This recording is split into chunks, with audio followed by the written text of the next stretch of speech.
Today at the National Press Club, ARIA award-winning musician and best-selling author Clare Bowditch.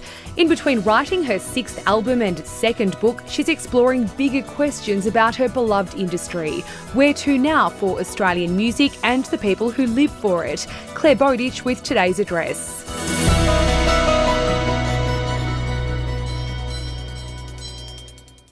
Good afternoon and welcome to today's National Press Club Westpac address. I'm Emma MacDonald. I am the Associate Editor of Her Canberra and I'm the Canberra Convener of Women in Media. Today's guest is a musician, performer, speaker, author, actor and broadcaster and busy woman, Clare Bowditch. In a post-budget and COVID context, Clare is examining Australia's cultural arts scene in a speech entitled Music, Meaning and Money.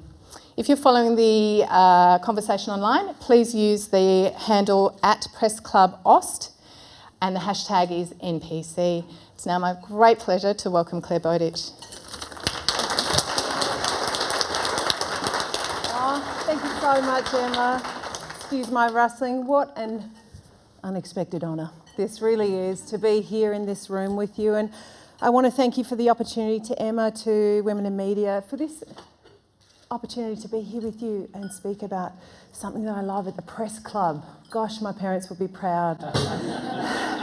Now, of course, before I begin, I do want to pay my respects to the Ngunnawal people, the traditional custodians of this here land upon which I'll be telling stories today, and I pay my deep respects to their elders, past, present and emerging, and those here in this room and those of you who are watching, and I want to thank you so much for allowing me to say that I am part of a long tradition of human beings here in Australia who love a bit of a story.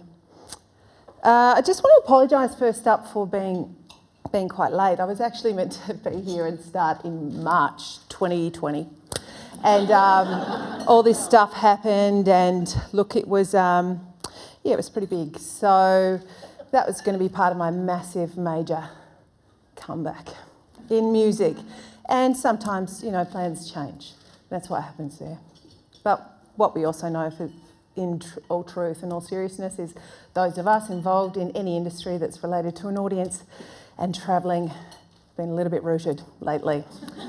And I'll go into detail. For anyone watching at home who doesn't know me before, I just want to explain that although many people come up to me and ask this, I'll just clarify. Thank you. I'm not Adele. I'm not. And but I respect her, very close, and I think the success of one curvy woman in music is a success for us all. So I am in fact instead Clare Bowditch. That's my name. And you look, there was a moment yesterday in Melbourne where I thought I wasn't going to be able to be here with you, but gosh, I feel lucky to be here. The truth is, although my work covers a number of different portfolios, and I do also do jazz ballet. I'm here today as a small business operator from a place called Victoria, which some people call the capital of culture in Australia, and I'm not here to start fights, so I would never say that. But I am a small business operator, and over the past 20 years, I have had the great honour of being able to run my business alongside my darling husband, drummer, business partner and buddy, Marty Brown. Our 3 extremely tall and hungry teenagers have the good fortune to have been supported by this small business of ours. We are but one very tiny dot in a constellation that is the creative industries. Most specifically today, I speak from my experience, and it will be my honour to do so, but they're just my opinions. I speak from the music industry, and I want to be clear that if in the course of trying to be useful, I say something that gets me seconded from that industry, I'll lose my career. I will remind you, yes, jazz ballet, and I also write books. Okay, so thank you. Look, I'm from the music industry, right? And so you know us from such things as a little jog you took this morning around the lake. We were in your ears, and then when you got home, you popped on the TV and you might have seen someone of my ilk trying to sell you something you don't need to impress people you don't like via an ad, music. And then you might have gone to work in the car and you popped on that radio. There we were again, the music industry. And then in that elevator on your way up to the top. Hi. So they are some of the places that you will find people like us, and you will also find us in that incredible moment where you're there with your loved one and there's nothing else that can help. There's nothing else that can help you communicate with that person except a song.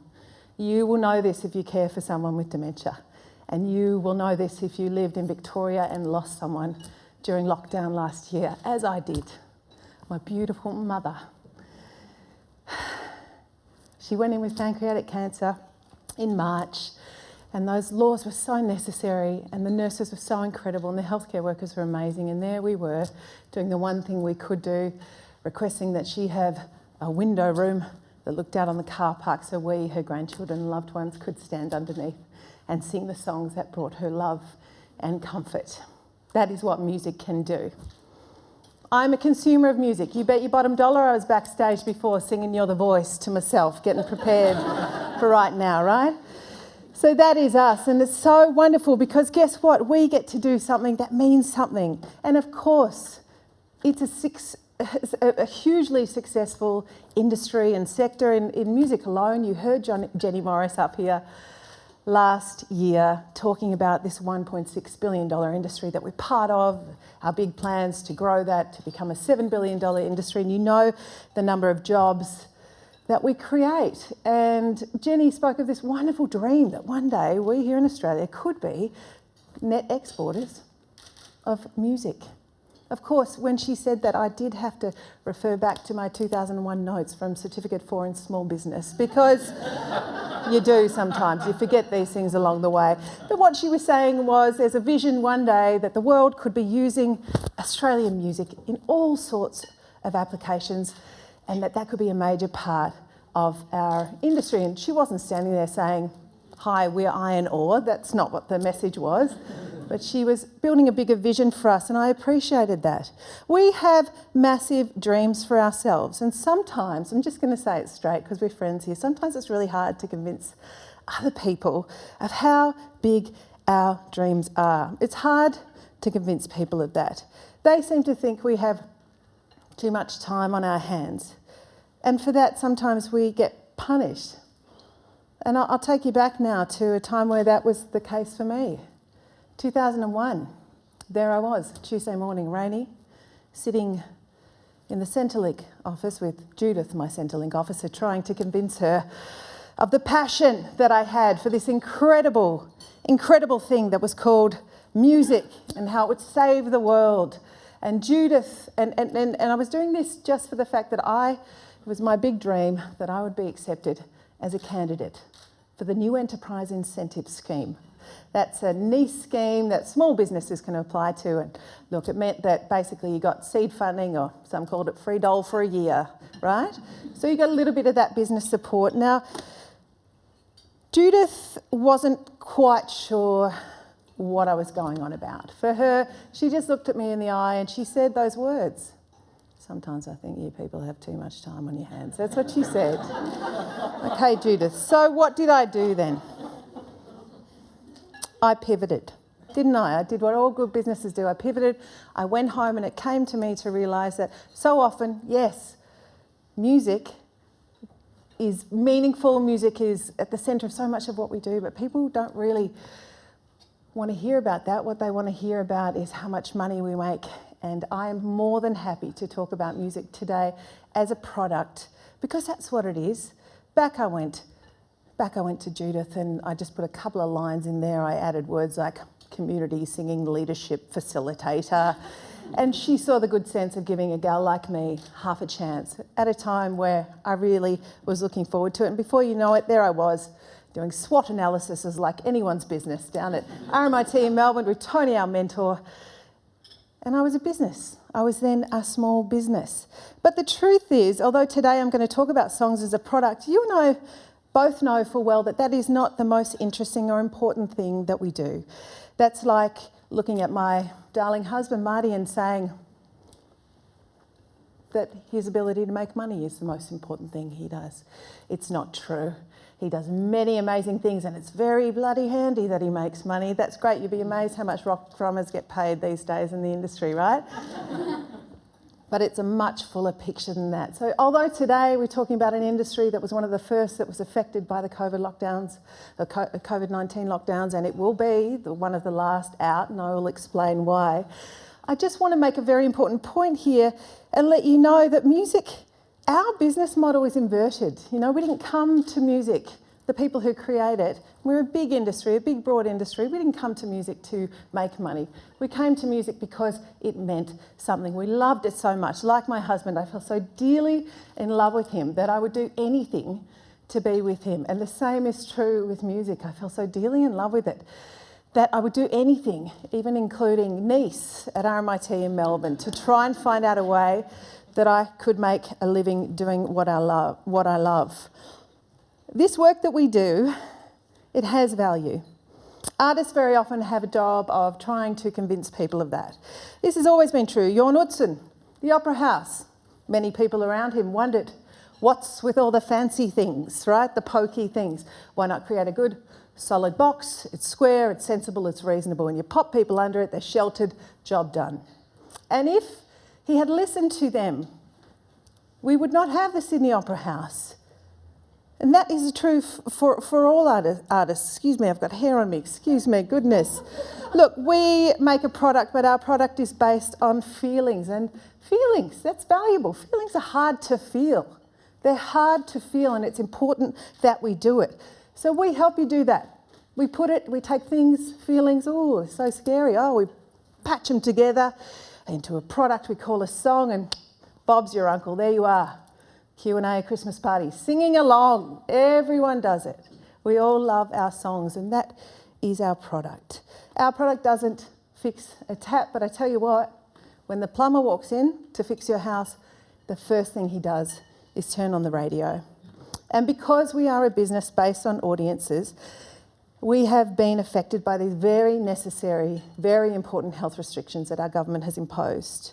They mean that we don't have jobs anymore. And I will explain that. That is nuanced, okay? But look, I'm pretty sure that people have a good idea of how it is that aeroplanes make money and how tourism makes money. There are other affected industries.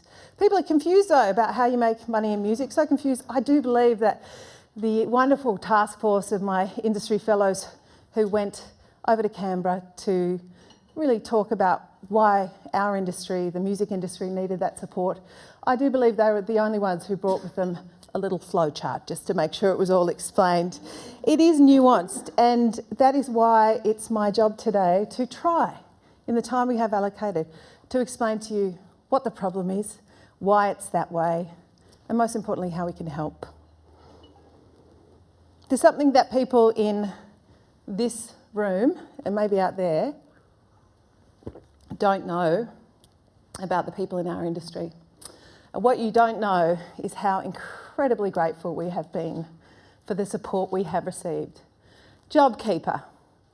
Wasn't all about us, we know. Took a few cracks for us to be included, but good public servants listened, and they took out their magic pens, and they made it possible for so many in our industry to survive when our incomes were gone. And what else do we have? We have the RISE grants, a large amount of money that was here in our sector in the creative industries to make a difference. That first round, I just make a small point, that first round, people might not realise, we in the music industry, we're pretty used to being independent. We sort of make our own money, not used to being on the government. I was going to say teat, but I would not. You know, we are people who are independent, and we're an industry who make money and support ourselves. And this is one of the few times that we have ever not been able to do that. And as such, unlike our dear compatriots in the, let's call them high arts, we haven't had years and years of experience writing grants. There we were, we couldn't see ourselves in the criteria. A lot of the money went to big organisations, which is wonderful, but just as a case in point, if you give $1 million to, for example, an opera organisation and expect that to trickle down to me, a small business operator who makes albums and tours for a living, that's kind of like giving $1 $1 million to the meat industry and expecting it to trickle down to suffering banana farmers. It doesn't really work that way. The criteria needed to match us, and we're grateful that you've listened to that and changed that. And I just want to say, you know, that 5% we did get by ticking those boxes in that first round, we're pretty proud of ourselves for that. So every bit helps. But of course, people were missed. So here, most importantly, thank you for the support of our Industry Charity Support Act. I can't begin to tell you how much this means. In March 2020, when we lost our jobs, calls for support and help from our crew, the people who let us do what we do, went up by 700%. And it was heartbreaking. And you saw that, so thank you.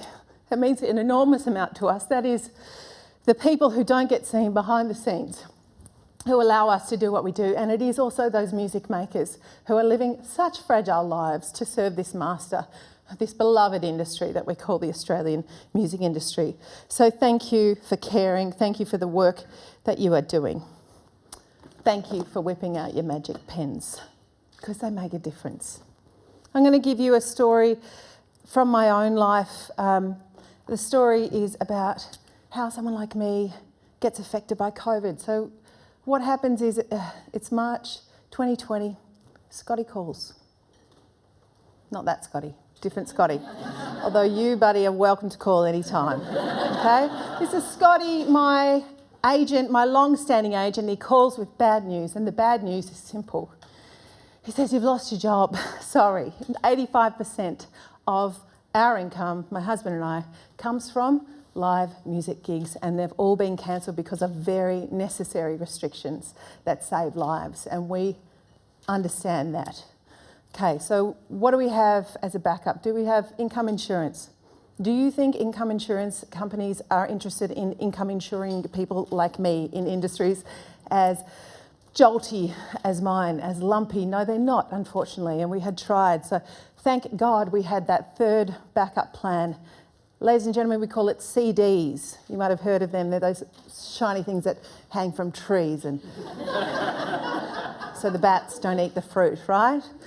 This thing, for kids who don't know, back in 2001, those shiny things were worth $1 or $2, right? And what happened was you would sell them at your gigs. They were your music. And then all of a sudden, for reasons that are complicated and have to do with technology, there was a mass hysteria that spread throughout the world, and everyone decided that even though your product took a lot of effort and work to make, it was now completely free and legal to steal. Again, I'm going to look to our fellow banana farmers, and we are thinking of you, our banana farmers who are, you know, in a similar, okay, let's just do this. We take an example, use your imagination. Imagine if that had happened in the banana industry, right? So there I am, hanging around, I go to a mate's house, I look around. A lot of bananas everywhere. Interesting, I have a glass of wine or two, I work up my courage and I say, where'd you buy the bananas?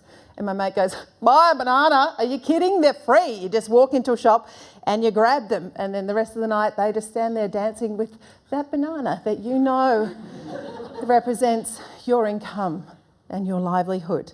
It was all quite bizarre. The cognitive dissonance was extreme, but it existed, and here we are. We don't have any live income, we don't have any bananas to sell, right? What now? Thank God. Thank God we have a thing called royalties. Have you heard of royalties? Okay, so royalties. Here in music, we get a thing called live performance royalties. They were gone, obviously, live music shows being banned, so they're gone. Then we have these things called syncs. That's money that you might get to put your your music on that lovely shiny ad, and not a big call for folk music in that genre, so that wasn't a big option for us. Then you've got, of course, fortunately, streaming. Thank you to everyone who has streamed my song over the years. Just so you know, every time you play it, I get between 0.002 and 0.008 of a cent. And that $12.50 each month that slides into my account, I'm appreciative of that. Thank you. But there's more bills to pay. So what do we do now? Okay. We have this income stream that is, as I explained, it's lumpy. There are very, very high costs. There's no guarantee how much money we're going to make. And of course, there's keeping up with the BAS and the tax and that little touch of interest that you pay on the tax that you forgot to pay. You didn't forget, actually. You were just paying school fees and rent and so on. And then what happens is that you look at yourself and it doesn't matter how many bloody barefoot date nights my husband and I go on, we're looking in the buckets and they're pretty bare. So why don't I think of a more innovative way to make a bit more cash? I might do that right now. Google, play Clare Bowditch. Thank you so much. All over Australia, households are now playing my song. Appreciate that. And that $13 that I'll get this month is much appreciated. So here's a reality, my friends. I'm in an industry where, because of important restrictions, my work, 85% of my income is gone. And the problem with that is that when 85% of my income goes, I can't pay the people who need a job too. People who deserve to be paid. Everyone from, kind of people who, Ruben and Jimmy, who are here doing sound, people who are driving trucks to support our industry, the people who do our publicity, the community radio stations who need our revenue for their ads, my band, all of these people, about 100 people every time a gig of mine gets cancelled, they lose income. So those stories you're hearing about how people from the music industry, there's a famous manager during COVID who retrained as an Uber driver. He manages a household name. There is many people in our industry who need to retrain in other areas as chefs and so on. And everyone has a right to do that, and we will always love them and they're always welcome back. But the truth is we lose our ecosystem. That is our soil. That is the soil that we grow our industry in. So that is devastating to us. And my question is, when? When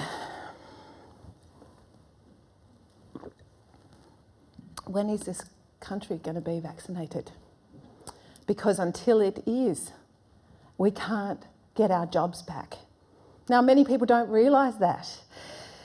They think that they've heard, venues are on 100% now, obviously not during not during times like now where, obviously in Melbourne we've got a situation that we're managing. I'm not talking about the necessary adjustments we all make when we have to manage situations. What I am talking about is this fact that you think we're on 100%. We hear we're on 100%. Comedy and theatre, sporting, they're on 85%. That can be the equivalent to 85,000 people at a match together. And I'm going to simplify this, but the reason they are on 100% and we are on 100%, mate, 50%, no, 30%, no, I don't even know what the restrictions are, because they are based on the fact that some industries stand, some audiences stand, and some audiences sit. Now, that was done for a reason. It was done because research said it needed to be done at the time. But please, for God's sake, can we re-look at that research? Because I can tell you, and you could tell me, yes, comedy festivals might well be able to be at 100%, and that is wonderful. We want that. There was no incident with that, the Melbourne Comedy Festival. I don't know what fancy business class events you're going to. I spent that whole festival pretty much sitting on the knee of the person next to me. That's how it was. You're in the members area at that bar. You are crushed by the amount of people who are standing together.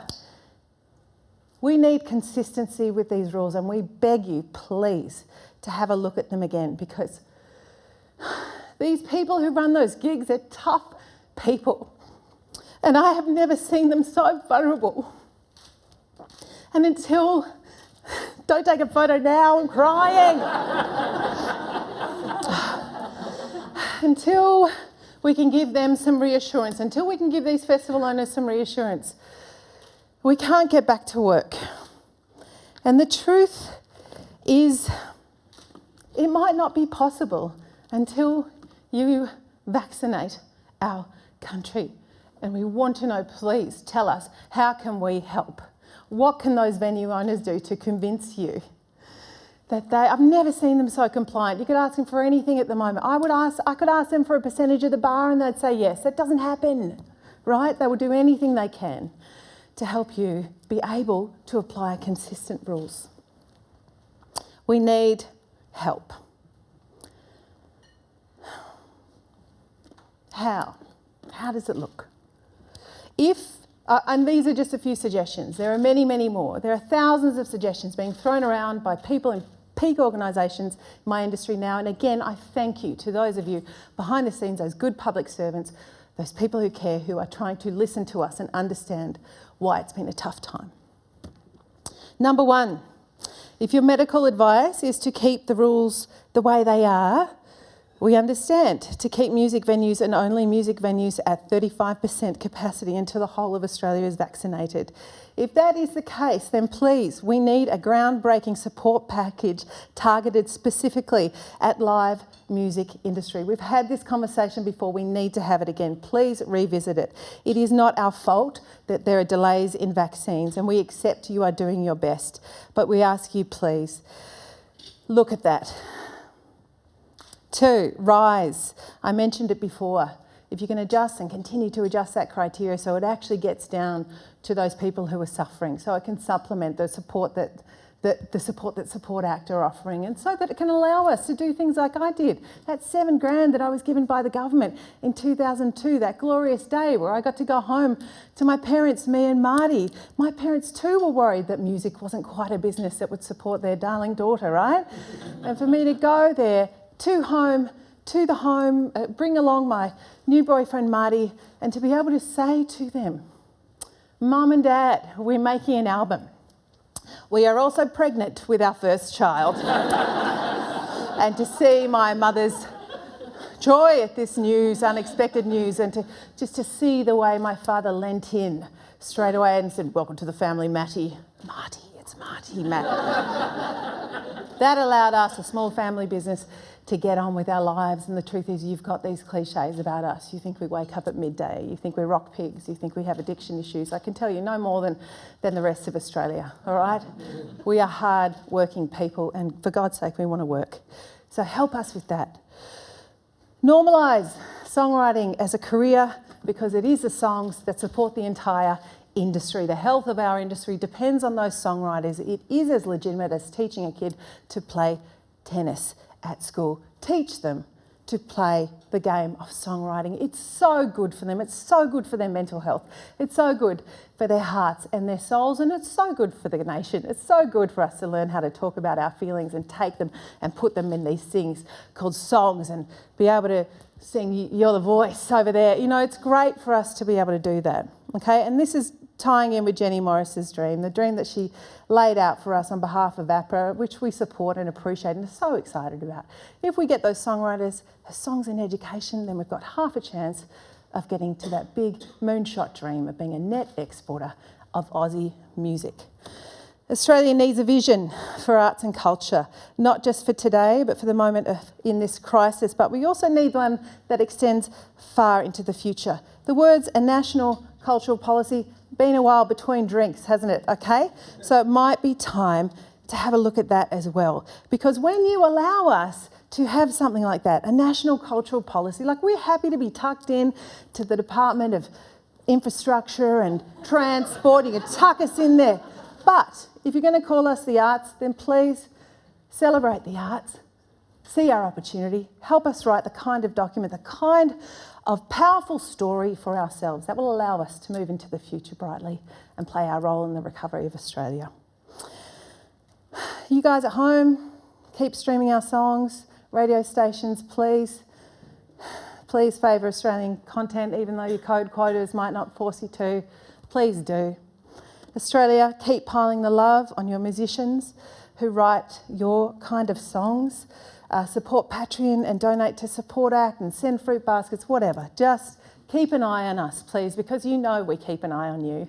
Fire, flood, your darkest times, your biggest heartbreaks, your highlights. Walking your daughters down the aisle, we are there for you, okay? So please be there for us. There are lots of highs and lows in my industry, lots. There's some personal embarrassments I've had a while to think through during the writing of this speech. Things such as, a time I met Michael Gudinski and I said to him, "G'day Michael, what do you do for a living?" And God bless you, Michael. We miss you. That time that early in my career I was invited to a famous person's wedding, and I had one too many shandies and I tripped over Powderfinger. That was embarrassing too. It was that time a friend of mine, we didn't know each other that well, but she agreed to co-write a song with me back in 2001. These are the opportunities that you miss, not just the embarrassments. Agreed to write a song with me in 2001, and she got really busy in the middle of it, and the next thing I heard, she was shining bright like a diamond and swinging from a chandelier, and that was a missed opportunity, wasn't it? And of course there's that time, and God bless, thank you for helping build that pathway. And there's that time when my family and I went to Berlin and we were touring, spent many years trying to crack our career pathway about 11 years ago, and we had the pleasure to tour with this wonderful artist, a friend of ours called, well, his name's Gautier, although I did hear a politician during a speech once refer to him as Goiter. That's fine, thank you for trying, as always. And unfortunately, it was just too hard for us in the family. 3 years trying, the career pathways weren't there. We went home, Wally Gautier stayed on, and 10 years ago you might notice those career pathways started to make a break. The very ones we could have used the year before. So bad timing, all good. Look, the truth is this, I'm a folk songwriter, I've never had a hit, and I've been able to support my family for 20 years here in Australia. The majority of musicians are like me. But there are those, what we call the Olympic musicians, okay, those ones who are reaching for the stars. I don't say that lightly. My dad was an Olympian, 1964 Tokyo. Our thoughts are with you. I bet you he had a whole lot more cake stalls to fund his journey than you have had to. It's evidence of what happens when an industry is taken seriously. And right now, the truth is I might not have had that song, but there are 25 Australian acts who do. In the UK and in the US, the pathways, because they have mass vaccinated, the pathways for touring have opened up, and we have these 25 incredible musicians who have been invited to make groundbreaking tours in those territories. And this, it might seem light, this is the turning point for many of them, and they've worked hard to get there. And just so you know, we're talking about a collected $88 million of potential revenue over just a short period of time. We would love, if possible, to have those conversations about how we can get those incredible artists to be able to keep pursuing the dream that we have. Nobody wants any favours, but I'm telling you, if you are looking for vaccination ambassadors, they are good looking and popular, okay? So there's an option for you. Look, our time together has gone so quickly, and I can't tell you how much I appreciate this opportunity. I mentioned at the start, however, and this is just in case I've said something that puts me out of favour with I mentioned at the start I wrote a book, that's right, okay, I did. Doesn't need a spruik because books and publishing, our brothers and sisters, they're doing just fine, and thank goodness.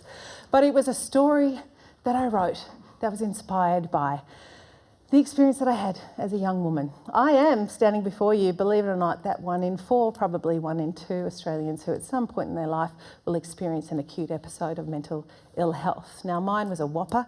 It happened in a backpackers in Oxford when I was 21, and despite me trying to convince the doctor that I just had a nasty virus, her advice was go home. I'd lost half my body weight and I was shaking all the time, and that probably led to more than just being a virus. And my mother met me at the airport, and that's when I realised how unwell I was. Mum there, I went home and I did the thing that we do, which is recover, and learnt to take care of my feelings and got some help.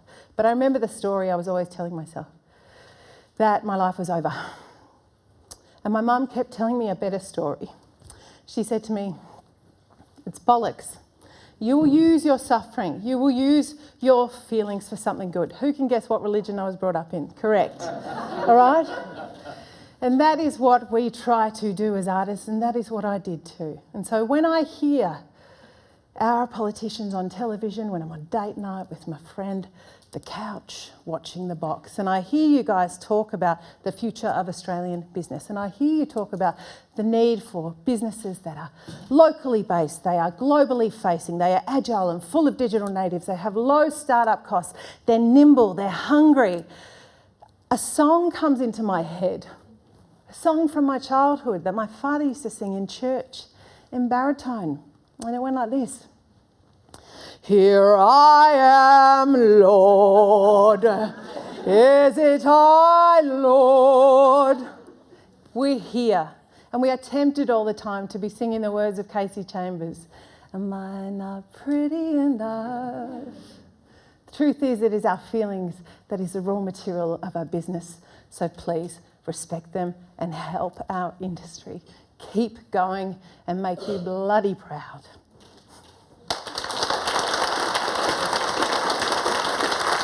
Thank you.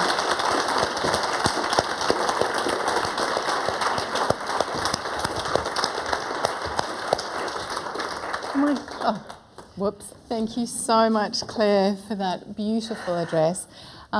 Before we throw to questions, I'd like to make just a quick mention of two very special audience members we have here today.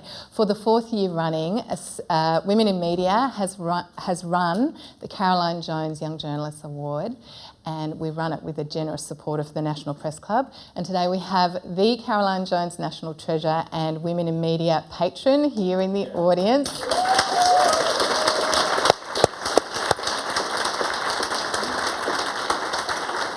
And we also have the winner of the 2020 Caroline Jones Award, Ellie Bradfield. Ellie has waited more than a year to ask her question of Claire. So here I am. I hope it's been worth it. Thank you, Ellie. So Ellie Bradfield, Women in Media. Claire, thank you so much for your speech and also for your extraordinary contribution to the arts and turning your feelings into something that we can all enjoy, so thank you. I've done in-depth reporting on birth trauma, particularly on women in the bush, and I've also shared my own traumatic experience of childbirth. I know you've spoken about your story too. What would have made your experience better, and more broadly that of other women? In childbirth? Yes. During childbirth. Can I just thank you so much for the story that you have told. I pulled over on the side of my car to hear that story and how much it could mean. So again, so important. Thank you for your work and congratulations too on just making it through that year that was and getting here today. What did make a difference? I'm the mother of two twins, two boys who are 14, and I've got a daughter who's 18 and she's doing an arts degree which now costs her double than it cost me. What was with that? Can I just ask? What was it? You just slid that one in, didn't you? We should talk about that because she's going to have to get very rich to pay for it. But right, when she was born and when my children were born, what did help me is that I gave birth in hospital, but I had with me an independent midwife who was like my lifesaver. She was a guardian to me. That continuity of care that she gave me, that I paid for out of my meagre funds, especially that first time. Thank you, niece, again, for what you offered me that year. That is what helped me stay okay during that birth experience. So it is the continuity of care that is so worthwhile. Why? Because we have never been more vulnerable in our life than when we are pregnant and giving birth, and we have never deserved more support and more love. And so that's what would have helped me. And you know what also would have helped me? If I'd had your story back then. So thank you again. Claire, I don't mean to get all political, and Go there on. probably are quite a few arts advisors watching from Parliament. Hello, friends. 223 million in additional support is not nothing. No. What are your feelings? What are your emotional feelings about the budget? Enormously grateful. There's no doubt about it. Enormously grateful. As I said, we're so used to being ignored and relegated to the side and having to do it on our own. So my first reaction is thank you very, very much. And my next reaction is, can we make sure that that funding actually gets to the banana farmers? Can we make sure that it gets to the small, family-operated businesses who make up that constellation that is our creative industries? So that would be my request. I want to see every other industry who's in the creative fields absolutely thrive. We need these people, but that's what I would ask. And can I just say, I think that's happening. I do think you're hearing us, and we appreciate it. Next question is from Ginger Gorman. Thank you so much, Claire. It's lovely to see you, and I've seen you at lots of gigs, so it's interesting to see you in this formal setting. I'm Ginger Gorman. I'm from Women in Media Canberra and also the editor of Broad Agenda at the University of Canberra. I'm interested in the cognitive dissonance you're talking about. So it's interesting that every single person in this room would be listening to music. A lot of people in this room would be stealing music. And so at the same time as music being very central to our lives, we as individuals are often happy to steal it. And on a much bigger level, often governments see it as something that's an optional extra. They don't put the dollar value on it. I think it's worth more than something like $500 million, the Australian music industry. It's 1.6 billion. 1.6 billion. So it's bringing this. It might be 500 now after the year we've had. Might be less. So it's bringing a massive benefit to our lives and to the economy, but as individuals and as a society, we're not often recognising that. Yes. So I wonder if you can explain why or why you think that is. Oh, look, I think it's very simple. We love our music and we think it's ours, and it is. And at the same time, behind that product, you know, like that food on your plate, that is yours, you know, that is yours to eat. That chicken and risotto, that's yours to eat. Someone made it. Someone back there made it. Okay, and I guess that's the problem. They don't see us making or understand that we are actually businesses. What's also at play there is a change in technology. And look, this is terrible news. It was terrible news for our industry when we were the first industry affected. We've been so positively affected in many ways by the digital industry, but that changing technology meant that we were sitting ducks. We couldn't even believe it was happening at the time. We couldn't believe it, but it was happening. And so as a result of that, of our industry suffering, the good news is all the other industries got their acts together. They applied and appealed and lobbied for laws and rights and so on that will protect them. The publishing industry is a key factor in this. But it's almost like the cart is bolted because of the horse is bolted, the horse and the cart, whatever. Look, you know what I'm saying. So what's happened is the technology has changed. We no longer have that technology now. Streaming offers an alternative. And I think as streaming organisations and record companies work together and that revenue grows, then artists will get more income from streaming, but we're not there yet. Thank you. My pleasure. Next is Lani Scar. Hi, Lani. Hello, Claire. Lani Scar. I'm on the board of Women in Media Canberra and I'm also the political editor for the West Australian. Thank you so much for your beautiful, impassioned, heartfelt address. I was trying really hard to be serious and definitely not cry, but it means a lot to us, doesn't it? One of the things that you mentioned is going to help the music industry the most is to get Australia vaccinated. Australia is one of the slowest countries in the world, in the developed world, to roll out its vaccinations. There was a recent survey that found 1/3 of Australians have hesitancy towards the vaccine. So it's not just the government that needs to roll out the vaccines faster, it's also combating that. So how do you think that is going to occur, and why should Australians get past that vaccine hesitancy? In order for our industry and the music industry to get its feet back again, we do need a select number of Australian, as I said, Olympians, those people in our industry who are right at the cusp, who are bringing that income, the stuff that Sia does not need, and Kid Leroy, he's just a kid, you know, right? So we need to get, if we can, and if everyone agrees that it's okay, it will be incredible to get a few of those members of our industry out there in safe territories playing their music again. They have to get vaccinated before they go. So use those stories. You know, every good product has a story of how it's helpful. Let us be helpful in that way. That's just one example of what we could possibly do. But I think my appeal is let's get vaccinated. If you're scared about it, please go to your doctor and talk about your fears. You know, there are empty vaccination centres waiting there for people like you to get in and get it happening if you can. Okay, so have the conversations. You know, there's been a priority, of course, and there should be, on those who are most vulnerable, those who are getting vaccinated. But the talk now is that there are other chances for other people to get vaccinated. So ask. That's my hope. Thank you. Next question is Andrew Tillett. Hello. Hello, how are you going? Everyone in this room is so good looking and accomplished. Can I just say that? I like your suit. Reminds me of my husband's suit. Anyway, sorry. Very I hope that was. I hope you weren't. Hope you weren't going to ask me a hard question. No. Andrew Tillett from the Financial Review and also director here at the National Press Club.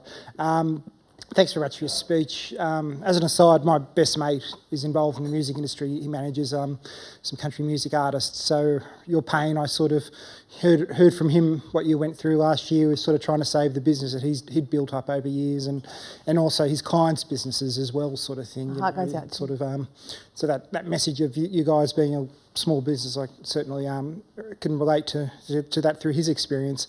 You mentioned earlier about the streaming situation and things like that, and I guess there are sort of some sort of comparisons between what the music industry has gone through with Napster 20 years ago, with what the media industry went through, where editors past generations decided to put our stories up online for free and ended up devaluing our product that way, and we've only now just as an industry come around in the last few years to monetise our content.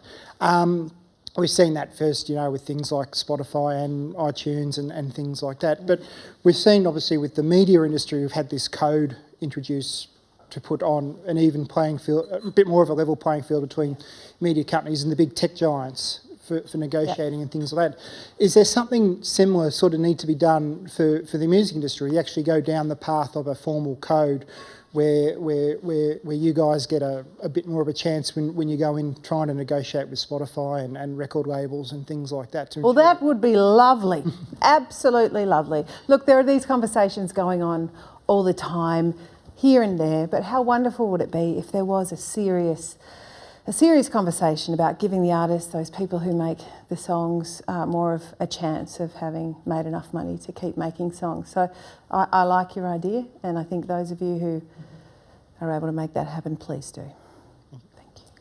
Next question is Nick Stewart. G'day, Nick Stewart, Canberra Times. Thank you so much. The key is that it almost sounds, from what you're saying and from the reality that we've been watching, that the music industry is taken for granted because you want to make music, right?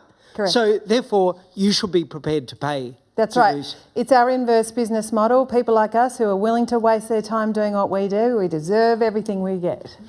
Yeah. So why? That's an idea. That's a story we tell ourselves. Why is it that you can't get a government that is supposedly meant to be for the business entrepreneur? Yes. The sort of person that you've suggested that you are, quite obviously you are. Why is the government favouring multinational corporations like, for example, Google, rather than your work? What can you see that will change that? What's needed? Ongoing conversation, much mature relationship than we have had. It used to be a bit us and them.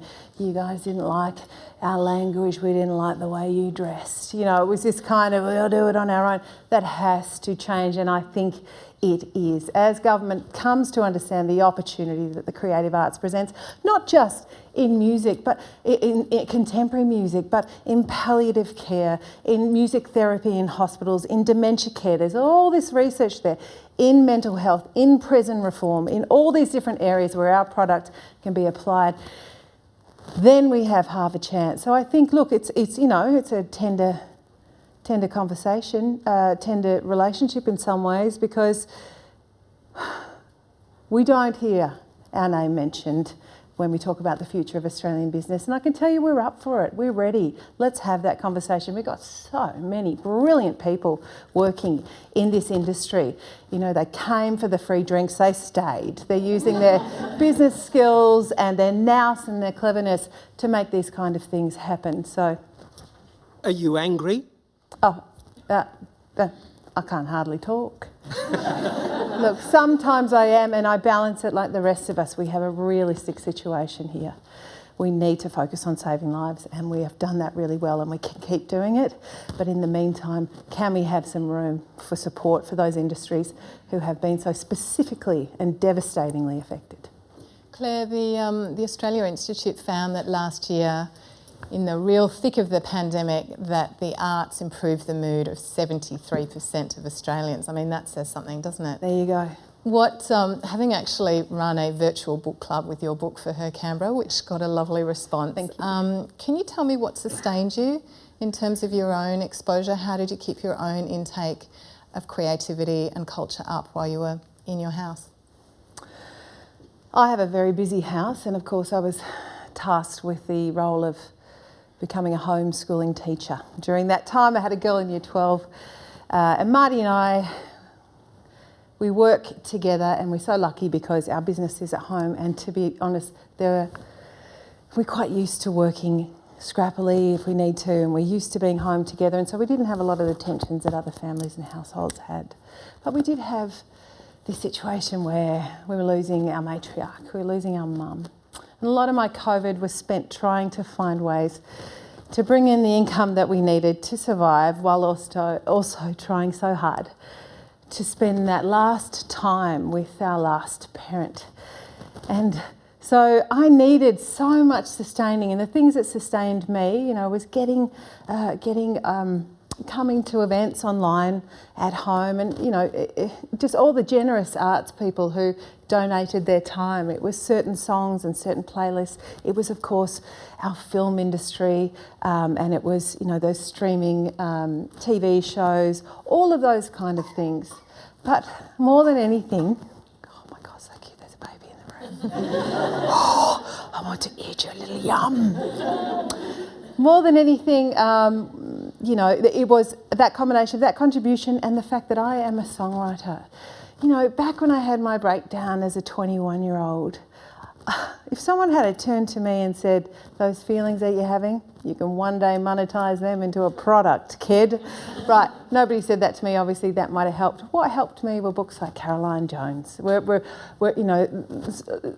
conversations about meaning, meaning, and her radio show and that kind of art. So I consumed here in this time of crisis all of that stuff, but I also wrote songs. I went back to where I am. It's not over for me yet. You know what? Sia could call back, The comeback tour could be there. I've also had another few thoughts, Marty and I, over Shiraz the other day. It would only take maybe a change in genre of my music, sure, and also perhaps a guest vocal on Kid Leroy's album, or, you'd be amazed how much money Hillsong makes for Australia. You might not like their religion, but geez, couldn't they write a hit, yeah? So that's how I did it. I went to my music makers and my bards, and I had a bit of a fiddle myself, and that's what I think the glory of Australian music is. It's there for you. I really did do community leadership training. I really did spill an entire jug of, we're talking about things that are embarrassing, I don't know if I said this. One day, backstage with Leonard Cohen, who I was his support act, I had this chance to go on stage and run these mass group sing-alongs of people who thought they couldn't sing. What I did was I said, if you can speak, you can sing. I convinced them it was true, and in 10 minutes we were doing 3-part harmonies, 12,000 people, what an honour. And one day before a show, Leonard popped in to wish me luck. He's not a man who likes to be late. So, I was so nervous that maybe I was talking so much that I spilt my entire jug of pineapple juice down his front, right? Down his front, his Armani suit, and I got on my knees and I then patted Leonard Cohen down. It was terrible. I don't even know how we got onto that. Sorry. What was the question, God? Thanks, moving on. I'm sure there was a point. Sorry. This will become another embarrassing moment, I will tell, in 10 years. Thanks for being patient. Annabelle Hennessy. Hi, Annabelle Hennessy Hi, from Annabelle. the West Australian. Thank you so much for your address today. Pleasure. I just had a question. Often an analogy is made between how we treat and respect sports in Australia versus the arts. How do you feel that is? And you spoke a bit today about, the benefits for people's health and well-being of the arts. Yeah. Do you think if we saw a bit of a cultural shift where we treated the arts equally as beneficial as sports, there might be more government support, and that's something that would, I guess, help the industry overall? It's a great argument. People often try and pit us against each other. The truth is, you've never met a more keen bunch of AFL supporters and in the Australian music industry, we are fierce, and that's the truth of it. And I do think back. I said I'm the daughter of an Olympian. My darling father was an Olympic fencer.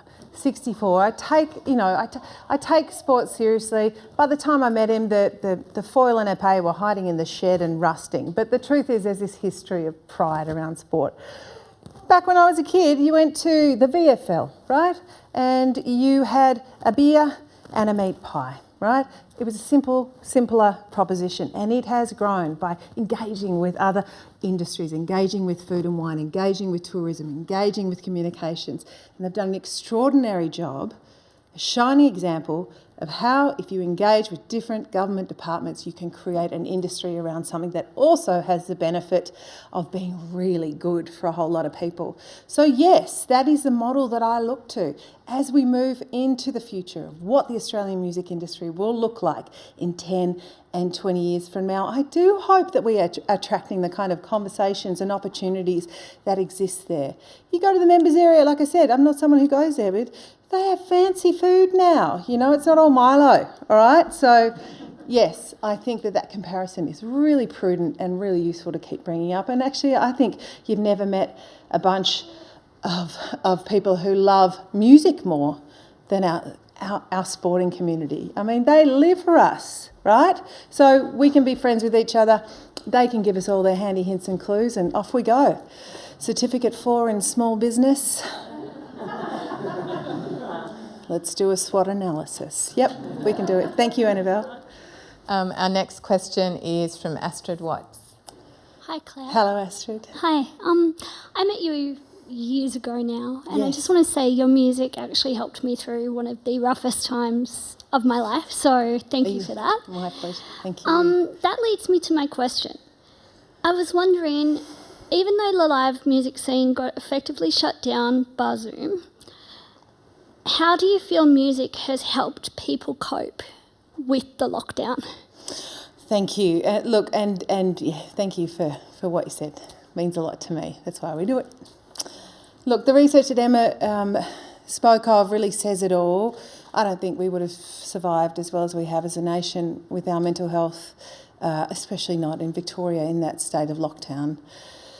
That extended state of lockdown, were it not for something to look forward to. It's another one of the problems that we solve as the creative industries. We give people something to look forward to, we give them a way to feel elevated, to know that their struggle has dignity, to know that fun is still available. That's why you put us on big, tall stages. You want to look up and feel elevated. So I think it played an enormous role in allowing us to be as well as we have. And the truth is, you know, there's work to do. The music industry obviously is there, but artists during that time were not paid. They were playing for free. Streaming income's very, very small on things like Zoom. That's not, you know, I get 85% of my income from live music. You might get 0.5 of your income from doing live gigs streaming. But we did it, and we're happy to do it. That is part of what we do. It gives us joy. The request is always, you know, why do we get asked constantly, now that, you know, why do we get asked constantly, you musicians, at events, not like this one, to play for free? The caterers get paid. The lighting people, thankfully, get paid. Hopefully everyone who has anything to do with these events gets paid. So my request is, remember what the Australian arts industry can do with you, and think again before you email me 50 times a week asking me to do a gig for you for a job that you get paid to do. Not-for-profits, of course, are different, but even in not-for-profits, many, many people get paid. So there's an answer to your question, but I shoved a bit more in there. Thank you. The next question is from Rosie King.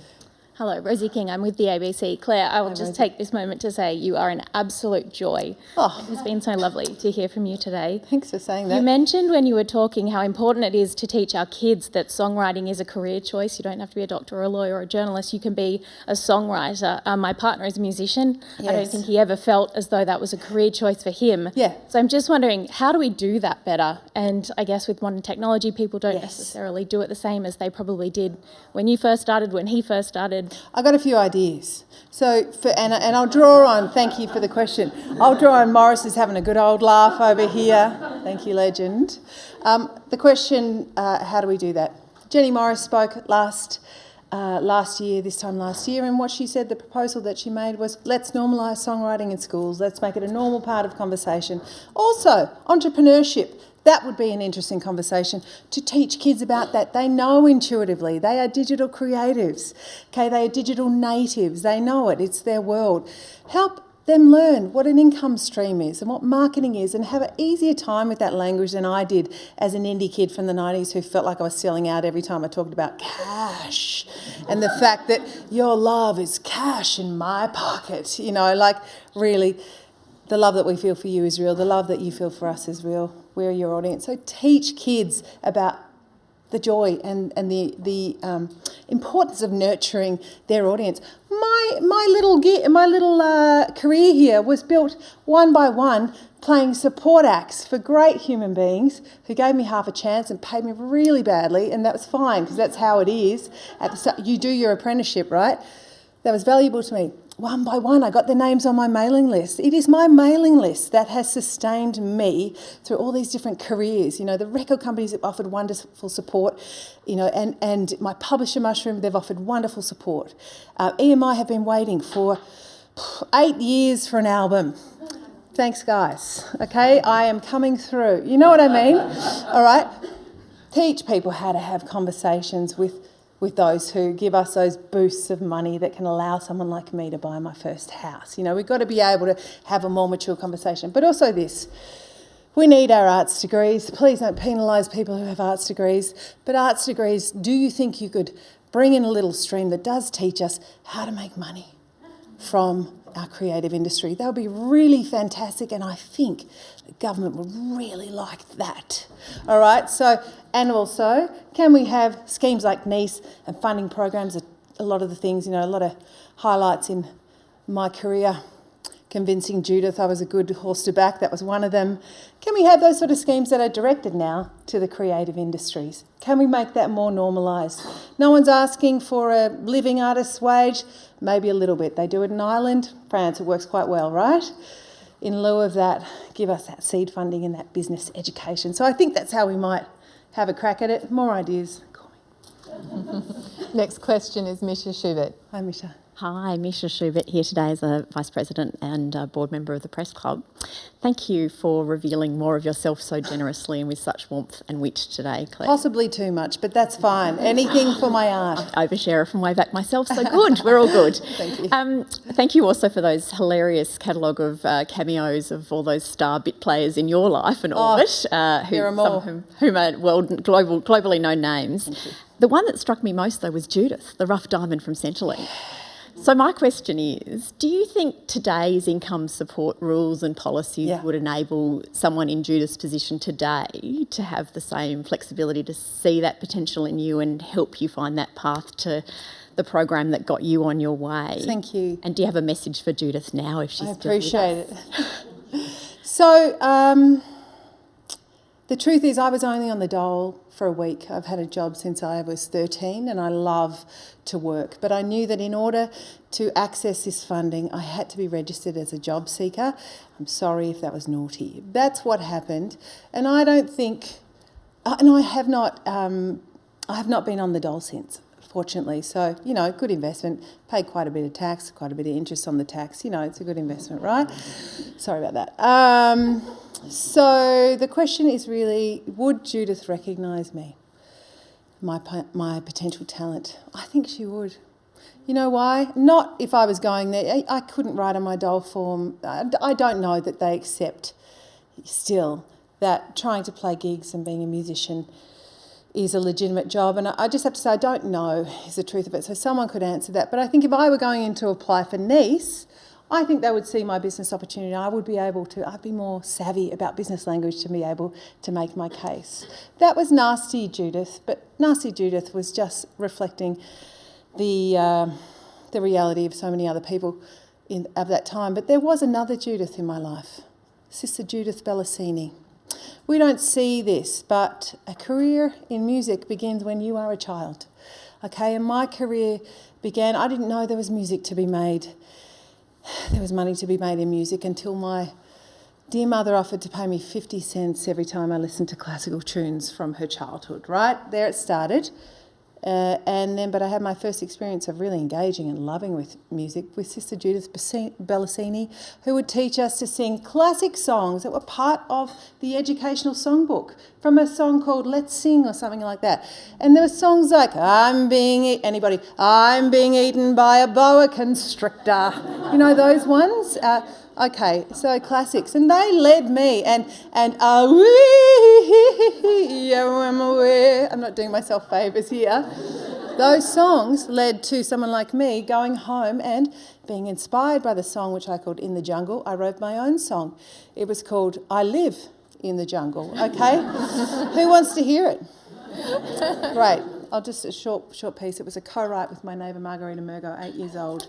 It goes like this. I live in the jungle because it's free and all the animals talk to me. I like the jungle, it's very nice. The air is fresh and it smells like spice. There's more. In the jungle, the birds and bees talk to me, I love them so, I'll never go. You can hear all the influences in there. Dolly Parton, okay, thank you.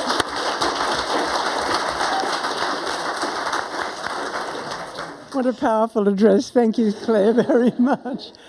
On a very serious note, just to end, I was very taken with your story about how when you were touring with Leonard Cohen, you spilled a whole jug of pineapple juice down his front. Oh, he was so and then gracious. presumed to pat him Yes. dry. And I wondered if that was what had led to him proposing marriage. Oh. Caroline Jones, you of all people know what goes on tour stays on tour. While you're there, it was a slightly overblown story, but wasn't it great? Marty, my husband, says that of all the interesting and good-looking men I've ever been on tour with, Leonard Cohen was the only one he was a little bit worried about. Caroline Jones, I just want to pay homage to you and thank you for all your years of service. You saved my life. Thank you.